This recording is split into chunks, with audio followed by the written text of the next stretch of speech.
Chase Briscoe calls this a make-or-break year for his career. Tony Stewart addresses the troops, and Kyle Larson explains why NASCAR drivers are paid so much less than they used to be.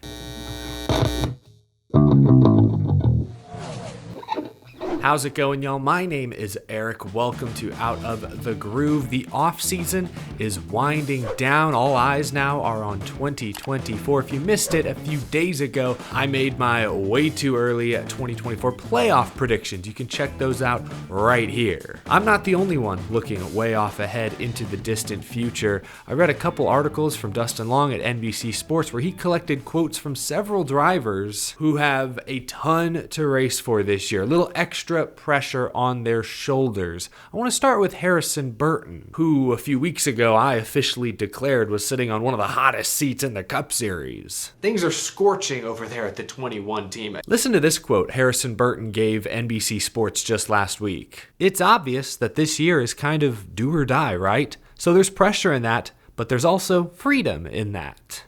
Do or die for the young Harrison Burton, about to enter his third year in the NASCAR Cup Series, his third year with the Wood brothers. It's a little dramatic perhaps, but I think he's exactly right. I'll be honest, I think he's kind of lucky to be back this year, considering he showed little to no improvement year two compared to year one. Penske, Wood brothers, they've not given up on him just yet. At the end of last season, they brought Jeremy Bullins over as his new crew chief. Bullins has won with the Wood brothers before, with Ryan Blaney back in 2017. He's won 5 total races with Brad Keselowski. Shoot, Jeremy Bullins even won the Daytona 500 with Austin Cindric 2 years ago. This Jeremy Bullins guy seems to be everyone's friend. Burton, Bullins have had a full offseason now to prepare. I'm not expecting this team to make the playoffs. I don't think they have to. Harrison does bring some sponsorship. He comes from a great racing family. He's a good kid. I think the Wood brothers would be happy to give him another year if he just shows some improvement. Burton managed only 3 top 20 finishes the final 10 races of last year.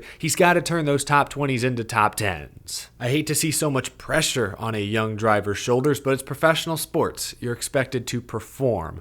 Another driver who spoke to NBC Sports, who's no stranger to dealing with massive amounts of pressure, is Chase Briscoe. Briscoe told NBC, quote, "I feel like this is one of those years where it's really going to determine kind of how my future lays out. If I go out this year and have success and am contending for wins and running up front, this is one of those years where, for the future, like contracts, everything could totally change. Where if I have another bad year like last year, it could totally change the trajectory of my career." He mentions last year was basically a wash after the 120-point L3 penalty. That happened like week 13. From that point on, they were just going for wins, at least until the playoffs began. Chase Briscoe had 3 top 5s last season before the penalty. After the penalty, he managed only 1 top 5, and it was in the semifinal race at Martinsville at the end of the year. So clearly their approach changed, their strategy changed. I do expect 2024 to be better for Chase Briscoe than 2023. Dustin Long, in this NBC article, which I'll link down in the description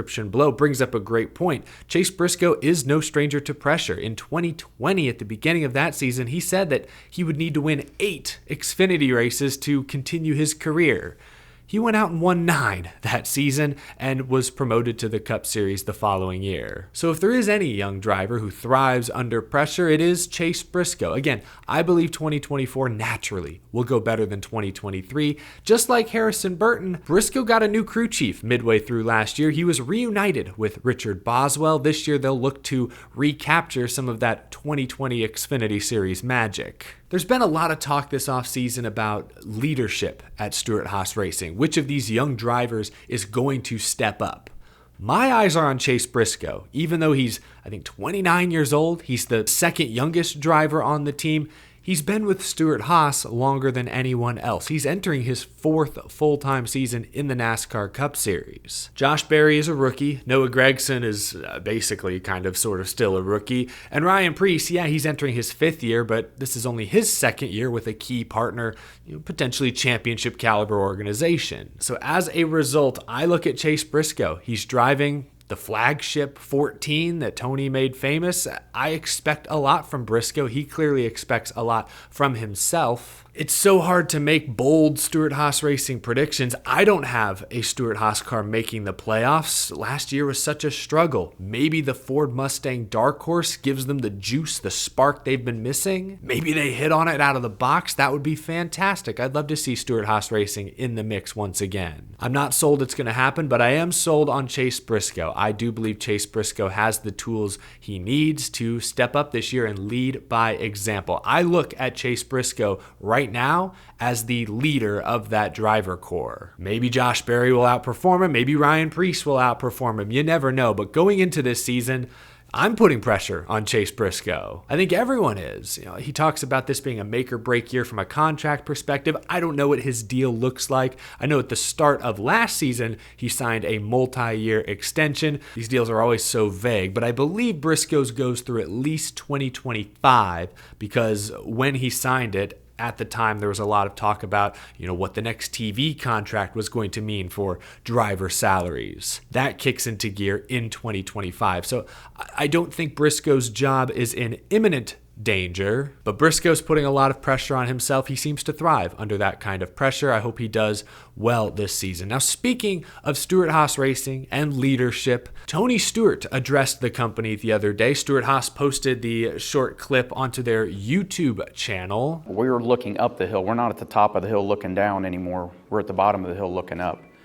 And this is the group of people that can get us where we need to be. I think we got a group of drivers that for the first time all truly want to work together to make each other better. I think we have 4 crew chiefs that understand that if the 4 crew chiefs work together, we can climb this ladder a lot faster too. So I feel like the attitude in the building is really probably in certain areas better than it's ever been. Those are just a couple of short clips. I like what I see here. I like seeing Tony Stewart hands-on, face forward, addressing his team, his group when his name is on the building. We know that Tony Stewart has seen some of the criticism. Oh, he's distracted. He's got way too many projects. That's why his NASCAR team has dropped off in recent years. Tony Stewart has seen the criticism. He doesn't agree with that critique, but it's clear that Stewart-Haas is posting this video to sort of, push back against that criticism. They're trying to change the narrative with videos, with content like this. I think this is good.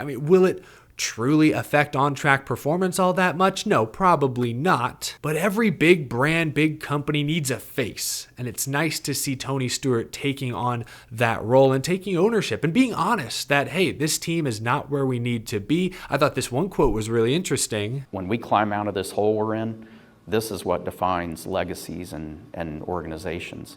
I like that. That's the thing they should write on the whiteboard that everyone sees when they walk into the office, when they walk into the shop every day. I also thought Tony's comments about, teamwork, how, for the first time ever, he feels like all 4 drivers are committed to working together. All 4 crew chiefs are committed to working together.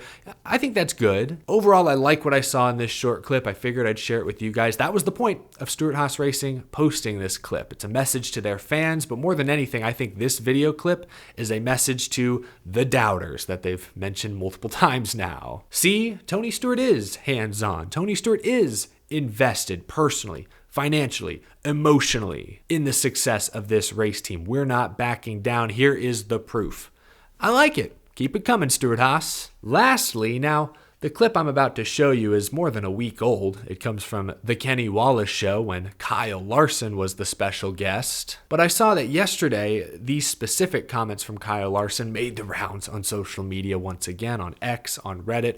Matt Weaver of Sportsnot put out a good comprehensive article. I'll play you the short clip again from the Kenny Wallace show. The full clip will be linked down in the description. But Kenny Wallace asked Kyle Larson, is it true NASCAR drivers get paid a lot less than they used to? And Larson said, I make a really good living. I'm totally happy with my contract and all that, but it's still not to nearly the level, probably not close to even half of maybe what Jimmy was getting paid in his heyday. I think a lot of guys are just happy to say they're a Cup Series driver and they don't care. They just want to be there and racing on Sundays. And Larson also said that he believes right now the top 4 guys in the World of Outlaws Sprint Car Series make more than probably half the current Cup Series field, which is very, very interesting, though not shocking. And we've heard comments like these from drivers in the past in recent seasons. Look, let's just be honest. NASCAR ratings, viewership is half of what it was 10 years ago. So naturally, you would expect driver salaries, just general income across the industry,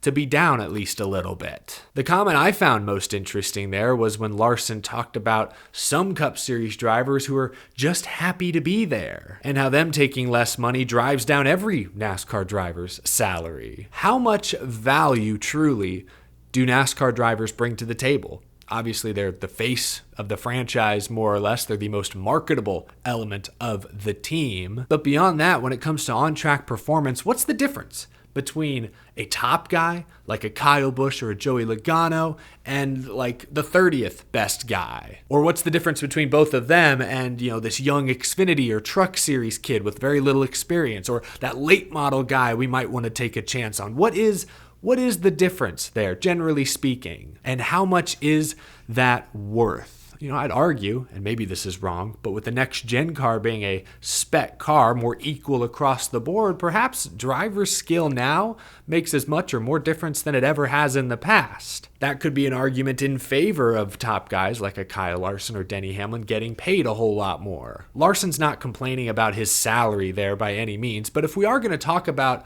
ways NASCAR Cup Series drivers can get paid more, we have to talk about ways they can bring more value to their organization or to the sport. I actually thought this comment on Reddit made an interesting point. Hurricanes and Hendricks says, "I've always thought that the pay is one reason you don't see a ton of personality from the young guys. They are one bad joke away from having to make a living another way, and it's not like they've already made millions and millions." This is a great point, and it kind of sucks because I don't see an easy fix. Sponsors are sensitive. The media is sensitive. A lot of people in the world are sensitive, for better or worse. But I will say, I think a lot of drivers use that as way too big of an excuse. It's not that hard to put yourself out there. I have no professional or formal media training by any means, yet here I am talking to a camera every single day. I tweet every single day. During the season, I'm live for 2 hours every single week. I'm not always the most polished, but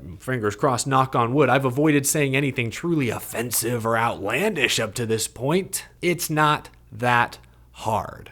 It does my heart good, honestly, these days when I see some of these young Cup Series drivers like Carson Hocevar stream live on Twitch pretty regularly. I like seeing posts like this where Bubba Wallace yesterday said, "Hey, I'm going to tweet a little more this year."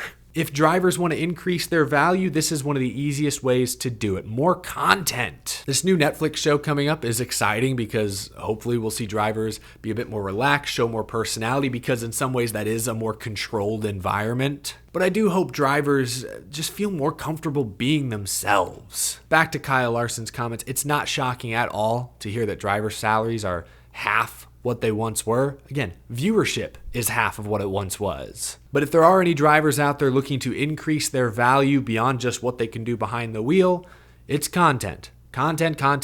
How many more times do I have to say it? It's not that hard. Anyway, share your thoughts down in the comment section below. Thank you all so much for watching this episode. Leave a like if you enjoyed, subscribe if you're new to the channel. That button is down there somewhere. And as always, a huge thank you to my very generous Patreon supporters. Hope y'all have a wonderful rest of your day. I will see you again soon. Take care, y'all.